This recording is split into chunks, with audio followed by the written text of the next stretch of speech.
Trump campaigned to end it. As president, he promised to fix it. This scourge of drug addiction in America will stop. It will stop. But 1 year later, it hasn't stopped. People are still dying. 115 Americans die every day from an opioid overdose. More than car accidents, breast cancer, or guns. Literally everyone we know knows somebody who has died of an overdose. And 2.5 million Americans are currently struggling with opioid addiction. It was completely hopeless where I just was like, suicide is all constant thought. People need to take some aspirin sometimes and top it out. A solution some believe is this: cannabis. It's controversial to many. Is cannabis a gateway drug? But a gateway to recovery for others. Did it help you get off of the opiates? Absolutely. Cannabis has given me a reason to live. Join us as we investigate, search for answers, and meet potential pioneers and outspoken critics. Whether you struggle with opioids or know one of the millions who do, decide for yourself. I'm Dr. Sanjay Gupta, and this is Weed 4, Pot versus Pills.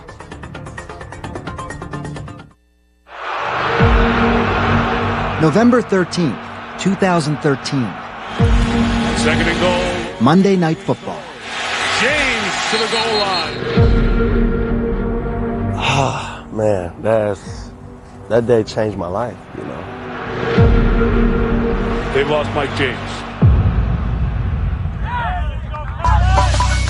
Mike James was starting in the NFL. A childhood dream finally coming true. A dream born years ago in a small town in Central Florida by a young boy and his single mom. My mom was a huge football fan. I heard. Huge. She used to chase you down the sideline. Oh, yeah, huge. And I got into football through her. I mean, she put me in it. She knew I needed something to do with all the energy I had. And something to keep him out of the trouble that Mike says landed his absent father in and out of prison. That trouble was drugs. Drugs taught my family, you know, so I wanted to just play football, go to school, stay in my books, not get in any trouble. By senior year, he was one of the nation's top high school running backs.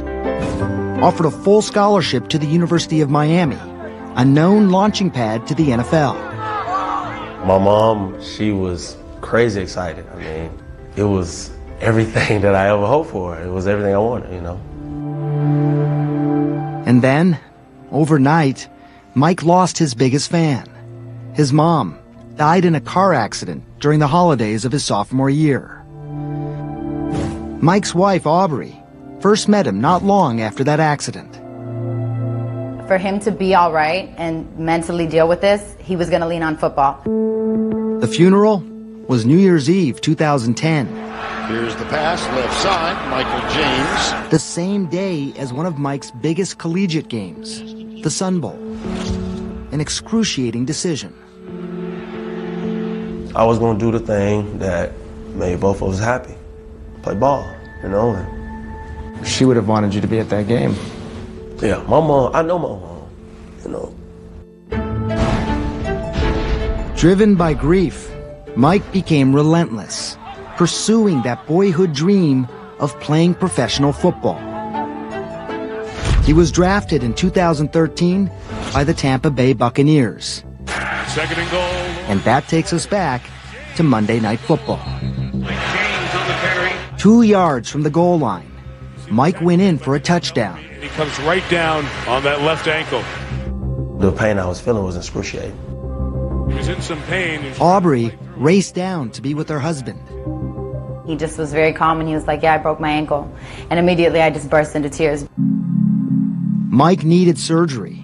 Wires, screws, and a rod were put in to repair the break. He was in so much pain, he told me that he wanted to just cut his leg off. And like so many post-surgical patients, Mike was given a cocktail of opiates to take home. Did you worry about these opiate pills yourself, given what you'd seen with your own dad? No. Why? Because I was getting them from a doctor, you know? So I was like, I'm not getting this off the street. It must be cool for me to take it, you know? Doctor gives it to you, it must be okay. Yeah. Aubrey was worried, though, and tried to control how many he took. But Mike couldn't seem to get enough, at one point taking nearly 24 painkillers a day. I'm like, you can't be taking all these pills, you know, you have to slow down. I didn't want to stop. I didn't feel the need to, and I didn't see the harm in it. And that's something we've heard over and over as we've reported on opioids. I don't want to stop. I can't stop. Truth is, in the beginning, the opioids work well, really well, for certain kinds of pain. But as you're on them longer and longer, they become less and less effective. The result? You take more and more.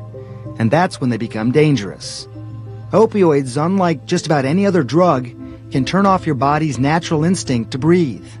Take too many, fall asleep, and never wake up. And studies show opioid dependence happens fast.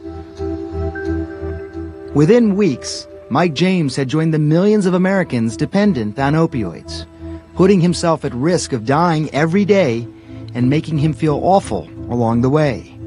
Nauseated, constipated, still in pain. I became immune to the painkillers. Like, I still had pain, and now I'm sedated with pain. Our son was very young at that point. I'm trying to take care of Mike, take care of the small baby. I mean, I couldn't be around my kids sedated like that. And I didn't want to be around anybody. It was a scenario that started to look frighteningly familiar. The notion that I would do what my father did to me, to my boys. I knew I had to make a change, you know? And that change came from the most unlikely place. I thought weed, now that's street drug. Not even want to hear of what it had to offer. He's always been very anti-marijuana. I thought this is going to be a stretch. But with their lives falling apart, Aubrey made one final plea, asking Mike to try pot instead of pills. Mike finally tried it in February 2014. My pain subsided. I never had something where I could be coherent and still have pain relief. Mike was once again himself, clear of mind and nearly pain-free. But there was a problem. Cannabis is banned in the NFL. Using it can get you fined, suspended, even fired. A risk Mike wasn't willing to take. If we get that stance right. A risk former NFL lineman Kyle Turley understands. Ticky-tacky, ticky-tacky. He was offered cannabis early in his career. This guy saw me and said, Kyle, you need to try this, okay? And I said, no way, I'm not going to risk my career and get positive on a drug test. I want to be in the Hall of Fame. When I'm done with this game, maybe I will. I'll try it. And he did, as soon as he retired. Hey, Bob. Now, every morning, Kyle begins his day with a cup of coffee and a few hits of something he calls a necessary medicine, marijuana. It's replaced all those pills he used to take. Since '96, when I blew my knee out, it was a painkiller, a muscle relaxer, a sleep aid, an anti-inflammatory. Those four are staples in an athlete's regimen of medicine. It's the opiate, it's the painkiller that I think people are really coming to terms with. Yeah, because it's very easy for those to go from 1 to 2 to 3. To more than a dozen a day. It became a near deadly addiction. I was completely hopeless. These side effects are very real. Suicide is all constant thought. I'm raging on my family, all these things. And raging on the football field. And now Turley throws the helmet. Everybody talks about marijuana as this gateway drug, and reality is this was my gateway to drugs. Football was. Yeah.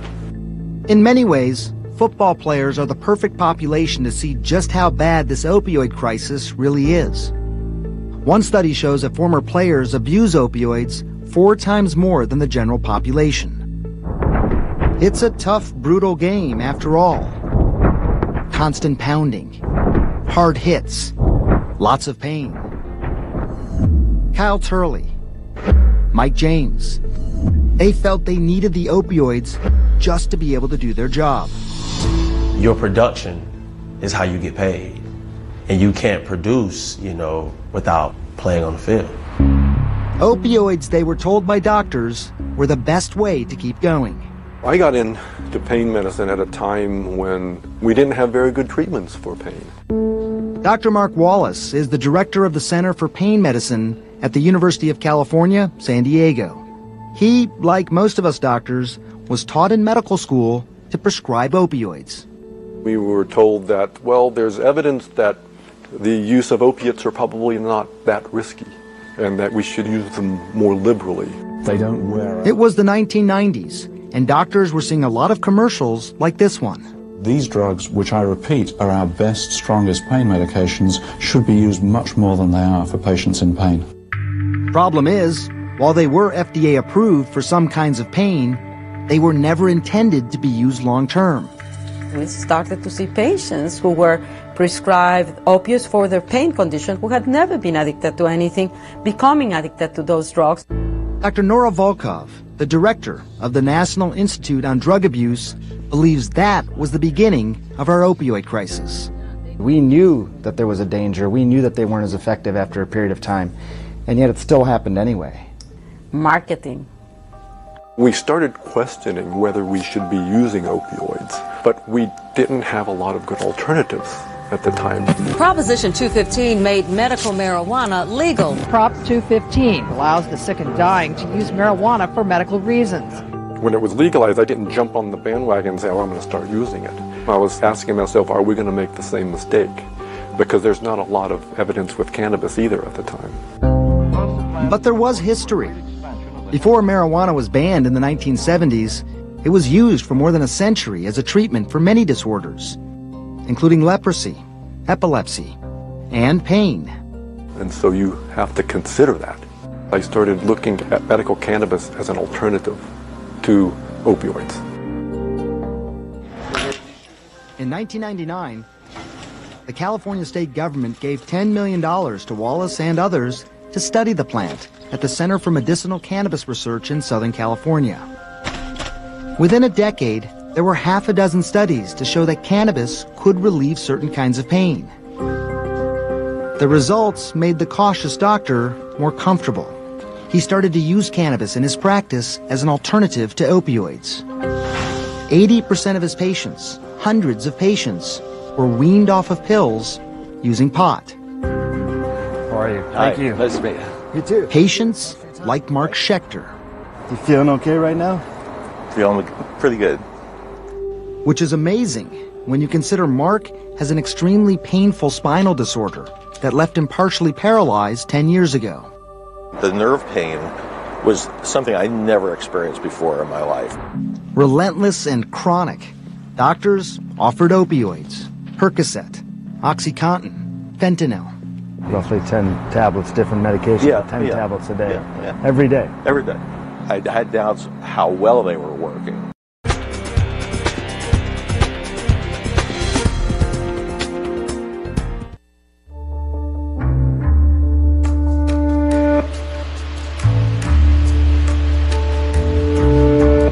It's growing season at one of Las Vegas's largest medical marijuana dispensaries, Shango.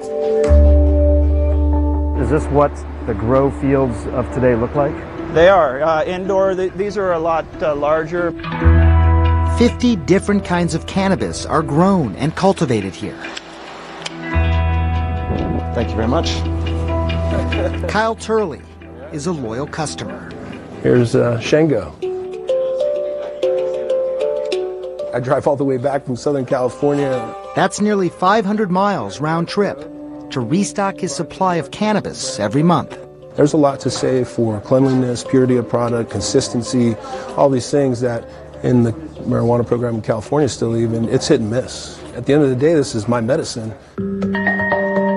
And while it may be his medicine, this plant is still not regulated like a traditional medicine, despite the fact it's now legal to use marijuana medicinally in more than half the United States. There is still no standard prescribed dose. After getting a recommendation, not a prescription, from a doctor, a patient is pretty much on their own. Whoa. Yeah, a little different. Yeah. It's a lot of trial and error. How many strains did you try? Everything California's had to offer. Is that right? Yeah. And the one that helped him as a substitute for painkillers, a strain high in non-psychoactive cannabidiol, CBD. Remember, cannabis is made up of 400 plus ingredients. The two scientists know the most about are THC, which is the psychedelic component of cannabis, which makes you feel high. And then there is CBD, cannabidiol, the non-psychoactive chemical. We've told you about this one for years, especially how it stops chronic epileptic seizures in young children. There is also research showing that CBD is particularly helpful when it comes to pain. In fact, CBD can do something opioids cannot. With opiates, you're talking about killing the pain, masking the pain, you're done. Dr. Julie Holland edited the Pot Book, a complete guide to cannabis. With medical cannabis, you're actually not just talking about decreasing pain, but you're decreasing inflammation. That's because opioids do a good job of interfering with pain signals going to the brain. But cannabis works on two receptors, one that blocks that pain and one that decreases inflammation. It's ironic that cannabis can do more than opioids, yet prescription opioids are legal and cannabis is not. Historically, that was not the case. For centuries, both cannabis and poppy, two plants, the natural forms of marijuana and opioids, were commonly prescribed by doctors and dispensed at pharmacies. But that all changed in the 1930s. Opioids would go on to become a best-selling drug, and cannabis became increasingly fringe. In part because one kind of cannabis, called hemp, was a threat to big business. Hemp is a cheap fiber, good for making paper and canvas. It's more absorbent than cotton and could be used as a potential fuel. So there were a lot of vested interests that sort of put cannabis down, took it away from the doctors, made it illegal. And despite many efforts we've reported on for the past 5 years, marijuana is still an illegal Schedule I controlled substance, same as heroin and meth. The opportunities that are available. Something Kyle remembers every time he crosses state lines with his month's supply of cannabis. The medicine he says he can't live without. They could pull me out of my car and file federal charges against me for trafficking marijuana across state lines. You know Kyle Turley? Yeah, yeah. All of those guys, man. I have the courage to be here sitting in front of you because all those guys that paved the way. And the courage to finally give up the opioids. That came in the summer of 2017. Injured at practice, the opioids didn't help, so he decided he'd stop using them for good. I was excited. You know, I felt like I was beginning a new life, you know. A new life. Pot over pills. I was looking for something maybe to help me with inflammation, muscle spasm. He got advice from friends and doctors, and Mike got more comfortable with cannabis and what strains to use. I like that dosage, though. He got his medical marijuana card, and like Kyle Turley, went to the dispensary and found strains that worked for him. Leg and foot. This would be good for my ankle right here. But also like Kyle, it was a risky decision. Remember what we told you earlier. Marijuana, even non-psychoactive CBD, is banned in the NFL. So Mike had to be careful not to test positive. He was willing, however, to take the chance. But then, Mike's luck ran out a couple of months later. Marijuana positive test. The NFL put Mike in their substance abuse program. But what if he continued to test positive? They could ban me from the league forever because of marijuana. And it could happen any day. An uncertainty Mike was not willing to live with as the 2018 football season approached. Hi! Hi, Mike. Oh, it's great to see you. With 2 months until training camp, Mike decided to be the first NFL player to file a TUE, a therapeutic use exemption for cannabis. Basically, he wanted approval to use medical marijuana even though it's banned. This is the first active player who's been willing to put their professional career on the line to openly admit that they have been using this cannabis. So they want to know dose. Dr. Sue Sisley is taking on the fight to help NFL players, like Mike, to use medical cannabis legally as part of a group called Doctors for Cannabis Regulation. They understand the risks that I have by playing the NFL and being a child of substance abuse. They take all that into consideration. It does take a tremendous amount of fortitude to be able to question the NFL openly when you're getting a paycheck from them. They love me a lot, and I appreciate it. Mike knows he's put his career and his family in jeopardy. I just want people to listen. It will open the door for so many guys to use this as their medicine. But will the NFL slam the door in Mike's face? That a little later. Cannabidiol is able to reverse. But first, researchers using cannabis to open the door as a new way to break the chain of addiction.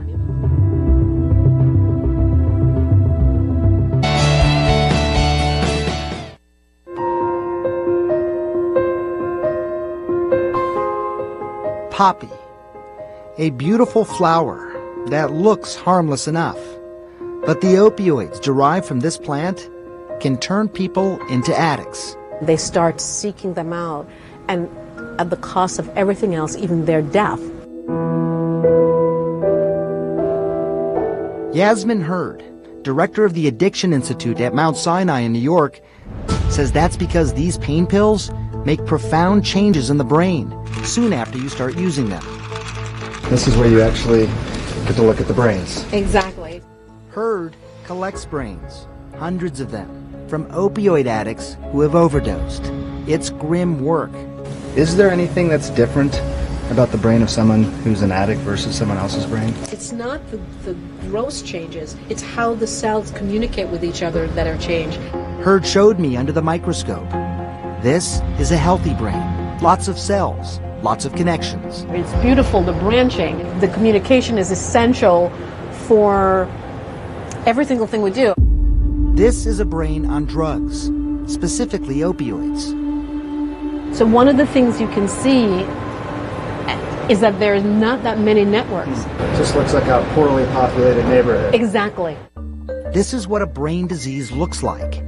Opioids have damaged these receptors, the glutamate receptors in the prefrontal cortex of the brain, making it harder to make decisions, use good judgment, making it harder to just say no. The craving is so prominent, it's so enormous that they can't stop themselves. So even if they want to stop, they can't. Their newly wired brain won't let them. It could help explain why some therapies to treat addiction aren't successful. Take abstinence. I just think it's egregious. You're telling someone whose brain is fundamentally changed that all they have to do is to say no, when those circuits that mediate those aspects of cognition are altered. That's why, Hurd says, abstinence programs are usually only 5 to 10% effective. There is more success, however, with what's called medication-assisted treatment, MAT. You substitute lower-dose, slightly safer opioids like methadone and Suboxone instead of the potent painkillers. These drugs do reduce the risk of overdosing by more than 50%. But Hurd's biggest concern, MAT, is still dependent on opioids. And as you've just seen, that means the brain disease of addiction is never fully treated. Which is why Hurd started to focus on the CBD in cannabis, to not only treat the underlying pain, but to also heal the brain. That CBD normalizes that.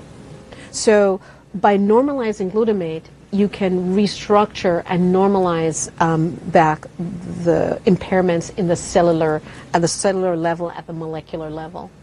Helping get rid of the cravings that keeps taking someone back. Exactly, exactly. And it's not just the pain or even the cravings that cannabis could help, but also the withdrawal symptoms of getting off opioids, the nausea, the insomnia, the bone-searing pain. It's like having an intense flu that just won't go away.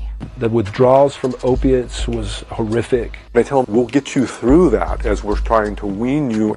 And over the last several years, Dr. Wallace's team has figured out the right strains to soothe the withdrawal symptoms, which are very similar to the side effects of chemotherapy.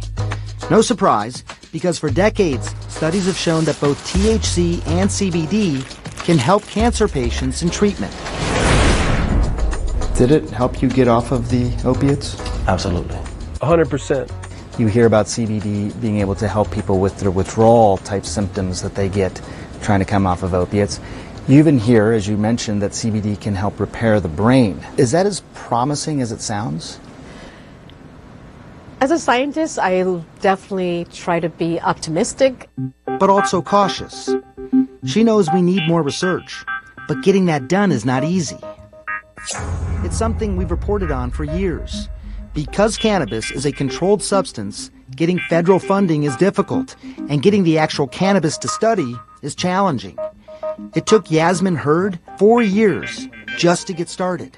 I just don't understand why we can't go on to have more in-depth studies to really see, indeed, if this does work and can be effective for at least a subset of people, even if it's not for all the 50,000 people who will die this year. It's hard to do. Harvard's Stacy Gruber has also struggled to do this kind of research. Her early studies show subjects who were given cannabis for the very first time reduced their opioid use by 47%. It's a staggering number. And like Hurd, Gruber also showed that their brains changed when off of pills and on pot. The brain's white matter, which is what allows it to communicate from one region to another, became better organized. Those same folks show improvements in cognitive performance, so it's very exciting. Exciting for opioid addicts, and now raising the question, could this help with other brain diseases, like Alzheimer's and dementia? The latest research shows that in lab-grown neurons, cannabis removes the protein that accumulates in the brains of these patients. Again, nothing else has been identified to do that. That doesn't surprise Kyle Turley. He was diagnosed with early CTE, a sort of Alzheimer's-like disease, and he is a firm believer CBD has helped return his memory, quell his anger, and ease his depression. We have a potential resolve to allow individuals to live better lives.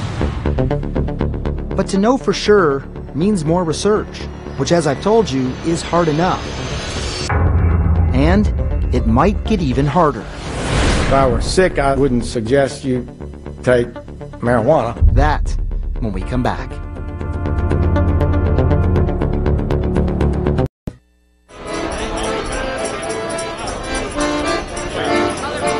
It's springtime in Ann Arbor, Michigan.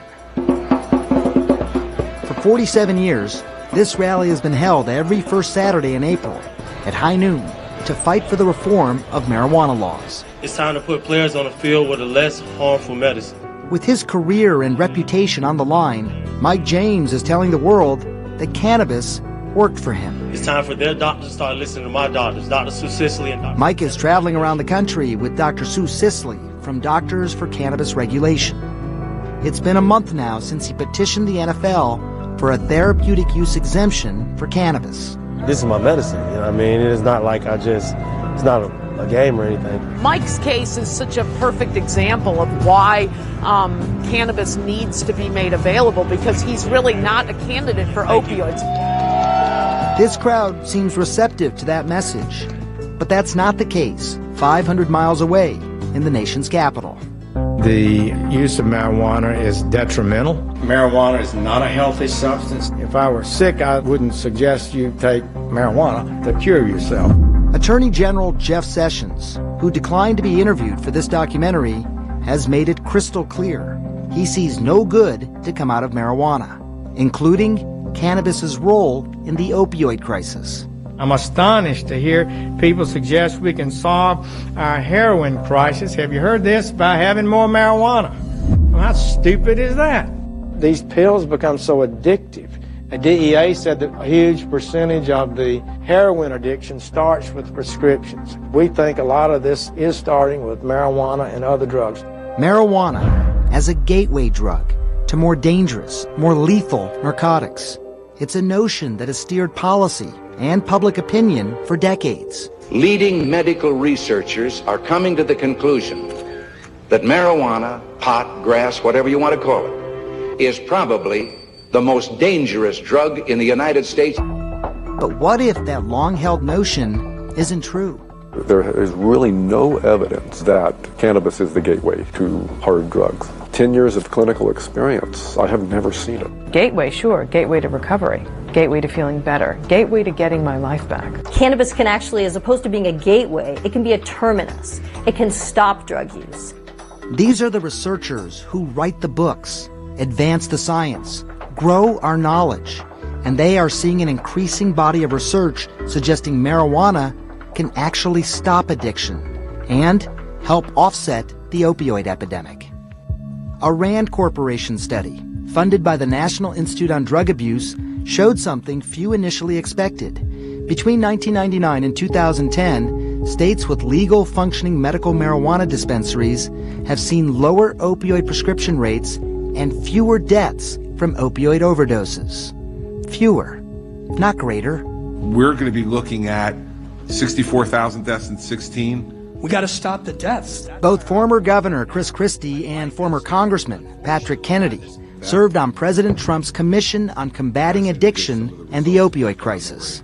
So I had assembled a whole litany of recommendations for better mental health and addiction for this country. Kennedy has been very public about his own addiction and recovery.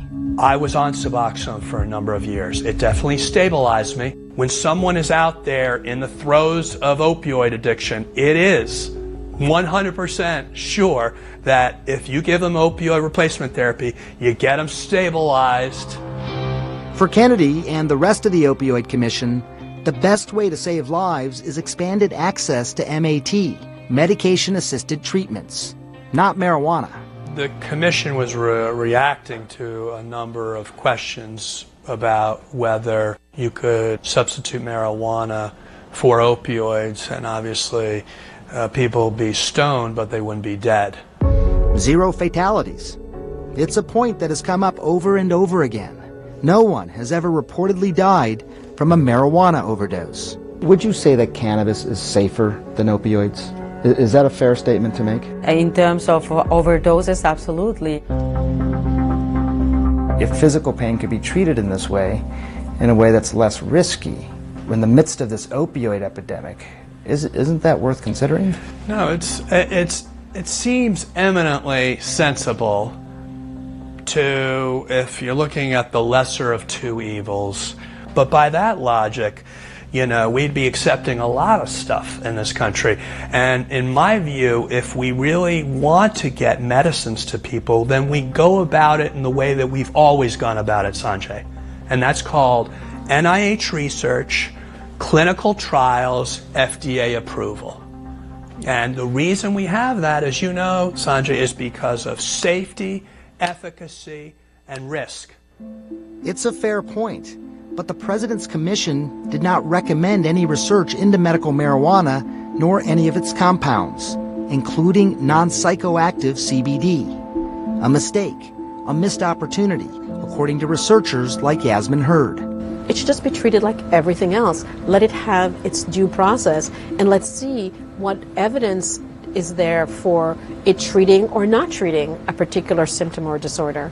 Whether it's cannabidiol in Hurd's lab or cannabis prescribed by Dr. Wallace, it's marijuana as medicine, an idea shot down time and time again by the country's top law enforcement official. I'm afraid that the public is not properly educated on some of the issues related to marijuana. What would you say to the Attorney General? I would say he's wrong. And I think that he needs to be educated. If he came and spent a week with me in my clinic, I think I could probably convince him otherwise. Education and understanding. the same goals Mike James has by going public with his story. Early word from the NFL is that they only give therapeutic use exemptions for drugs that are FDA approved. Cannabis, of course, is not. But the league is still considering it, as is the NFL Players Union, which has already been looking at cannabis as part of their initiative to study pain and the best therapies for it. Executive Director D. Maurice Smith. Our job is to find the best medical science to support your therapeutic use exception. What I would say to him and every NFL player, our job is to figure out how do we build the best medical support for the best treatment for you. And while Mike waits, we are now closer than ever to the first FDA-approved cannabis-based drug. So how did it happen? That, when we come back.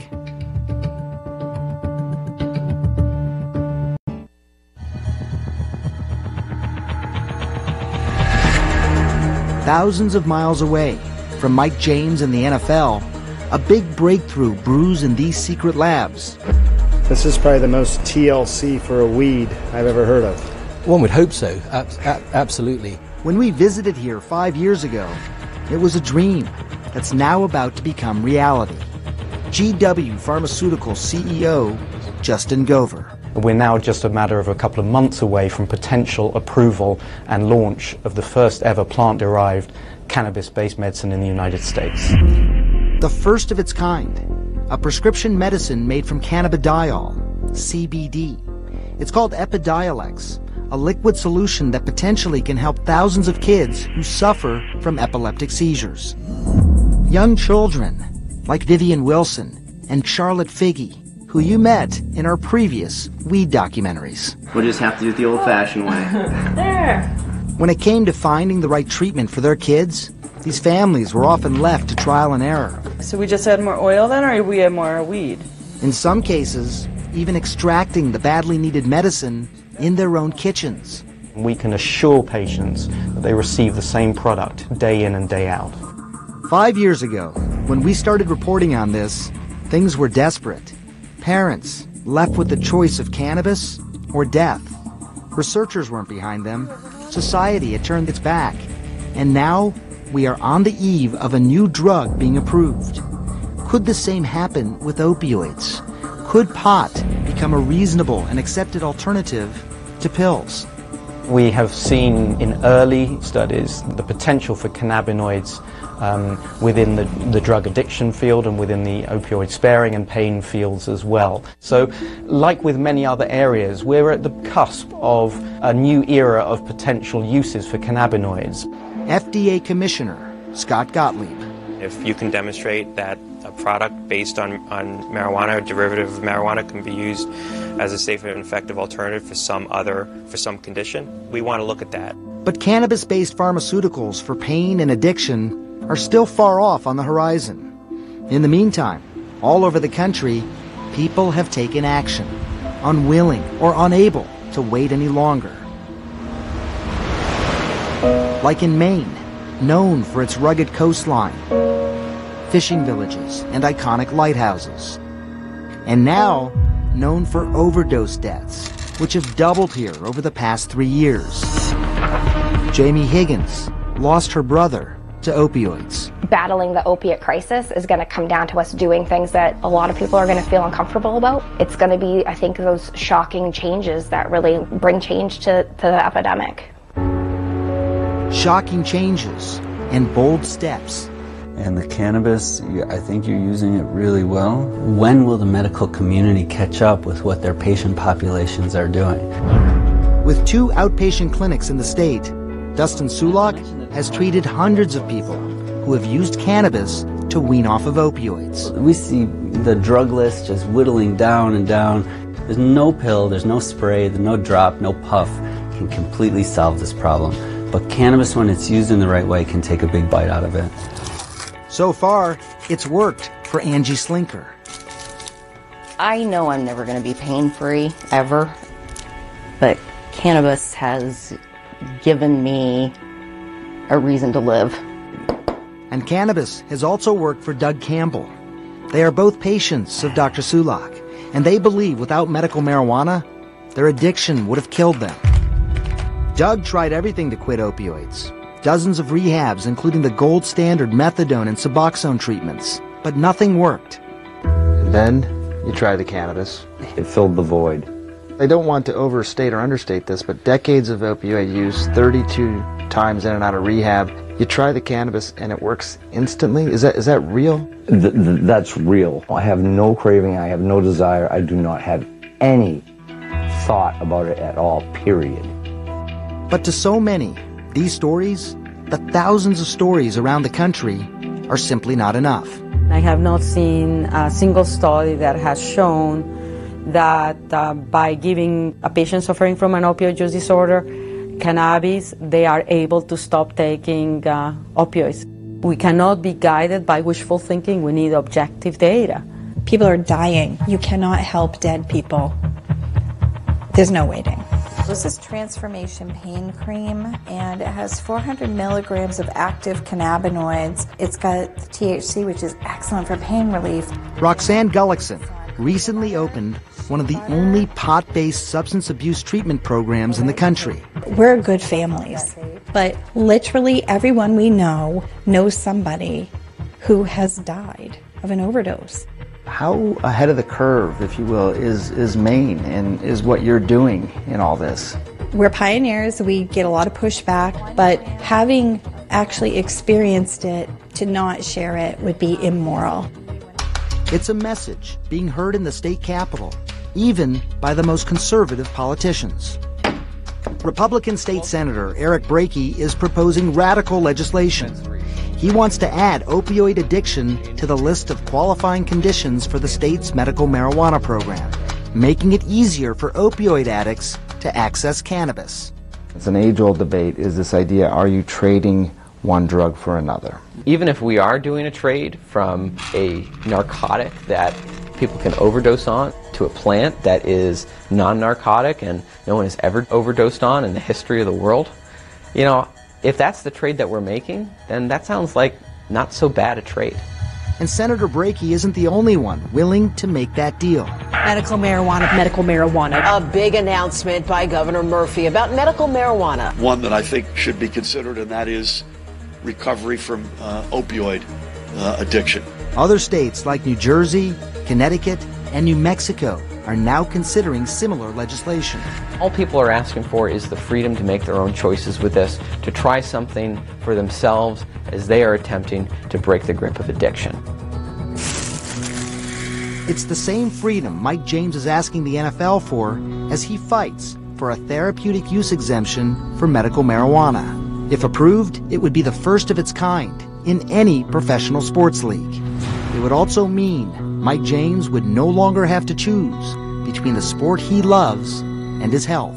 If you look at your biography 30 years from now, it's probably going to say professional football player in the first line. But medicinal marijuana advocate, I mean, is that what you want to be known for? Yes, I'm fine with that, and I'm not ashamed of it, not embarrassed about it. It is something that I will continue to use because I have a life to live. Mike James, just one of so many people who claimed their lives were saved because they traded these pills for pot. Okay, now hold on. But now the struggle continues for researchers to catch up, to gather data, and the scientific evidence to once again prove the power of this plant.